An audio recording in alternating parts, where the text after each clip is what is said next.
Today we are delving into the comparison between two cricket games, Don Bradman Cricket 14 and Cricket 24. Don Bradman Cricket 14, released in 2014, was the first attempt at a cricket video game by Big Ant Studios, while Cricket 24, released in 2023, is their latest offering. The graphics for Don Bradman Cricket 14 were quite impressive for its time. The character models and stadium details were really nice and attractive, and the animations did a great job of replicating actual cricket movements. Now when you look at Cricket 24, there is a 10-year gap between the two games, and with advancements in graphics technology, it offers detailed character models, lifelike stadiums and a lot more fluidity. However, I still adore the player physique in Don Bradman Cricket 14. Players look different and you can actually see facial muscles and veins popping out of arms. Cricket 24 still lags behind in that aspect, as the player physique looks really blunt and does not match the actual players. The grounds in Cricket 24 look fantastic, but Don Bradman Cricket 14 scores more when it comes to the actual ground size. Playing in Melbourne Cricket Ground really feels authentic with the huge outfield compared to Cricket 24, which can be a hit or miss when it comes to ground sizes. The interactive replay introduced in DBC 14 is still present in Cricket 24, and both provide outstanding visuals, especially on close-up. Surprisingly, DBC 14 is much better when it comes to collision detection, as you don't see players walking through each other and diving onto stumps like in Cricket 24. In Don Bradman Cricket 14, the gameplay mechanics were quite solid. For the first time, you could play shots to any part of the ground, including the scoop shot behind the wicketkeeper. The only shot lacking in DBC 14 compared to Cricket 24 is the chip shot, which is a very useful shot to score runs in power play, especially while using Pro Controls. Speaking of Pro Controls, DBC 14 had no option to choose a button mashing standard control, which is possible in Cricket 24. The batting was a lot of fun in DBC 14. You can actually feel the weight of the ball when you hit it, compared to Cricket 24, which is a downgrade on even Cricket 22 when it comes to the weight of the ball and the overall ball physics. Cricket 24 has more batting and bowling style than DBC 14, but DBC 14 still feels a lot of fun, especially while playing Test cricket.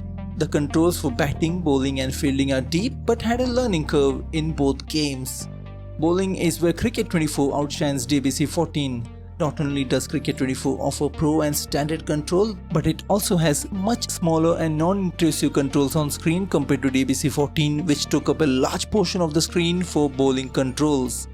Cricket 24 promised revolutionary fielding after the poor fielding mechanics in Cricket 22, but it still has some visible bugs, especially with fielders not running towards the ball sometimes.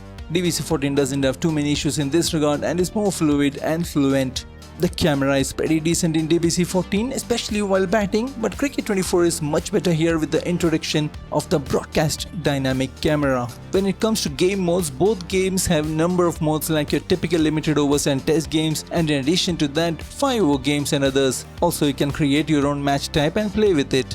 However, Cricket 24 offers more tournaments like the licensed Big Bash League, the 100, PSL, Caribbean Premier League and more. Talking about licenses, Cricket 24 is the cricket game with the most licenses ever, while DBC 14 only had Don Bradman himself as a licensed player. But the fantastic community helped everyone with accurate recreations of international and domestic teams, replacing the generic ones. DBC 14 only had MCG and SCG as licensed stadiums, while Cricket 24 has a plethora of licensed stadiums, including the newer ones in India and Pakistan. However, it must be said that the lack of licenses never impacted the actual quality of Don Bradman Cricket 14, and the gameplay itself was superb. Commentary in both games is subpar, and a lot better can be done in future games. However, the crowd sound and atmosphere of DBC 14 were really good and pull you into the moment. Cricket 24 tried to work on the sound design by adding some local chants like Ganpati Bappa Moria and Jeetega Bhai Jeetega for India games, but the overall atmosphere is somewhat lacking. To sum it up, both DBC 14 and Cricket 24 have their own strengths and weaknesses, but the sheer joy of batting in DBC 14 is on another level, while the bowling depth in Cricket 24 is unparalleled. Let me know which is your favorite game in the comment section. For more reviews and comparisons, click on the playlist on the screen right now.